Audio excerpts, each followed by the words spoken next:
আচ্ছা, একটা মেলায় যদি বড় মা, অ্যামাজনের জঙ্গল আর ভৌতিক হসপিটাল একসঙ্গে থাকে, তো চলো সেই মিনি ব্লগটাই তোমাদের সঙ্গে শেয়ার করি। এই তো এখানে রেডি হয়ে বেরিয়ে পড়েছি আর ট্রেনে উঠে চলে গেছিলাম কুলপি স্টেশন। আর 10-12 মিনিট পায়ে হেঁটে পৌঁছে গেছি মেলায়। আর মেলায় ঢুকতে না ঢুকতেই তো আমি দোকানে গিয়ে হাজির। আর এই যে ইয়ারিংসের দোকানটা দেখতে পাচ্ছ না, এখান থেকে নিয়েও নিয়েছি। তারপর এই থিমগুলো দেখতে দেখতে পৌঁছে গেছি পেপার ওয়ার্কে রাধাকৃষ্ণের যে থিমটা বানিয়েছিল ওখানে।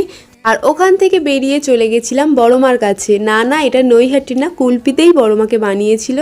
আর ওখান থেকেই বেরিয়ে দেখতে পেয়েছিলাম মা যশোদা গবুকে নিয়ে বসে আছে, তার পাশে বানিয়েছিল বৃদ্ধাশ্রম।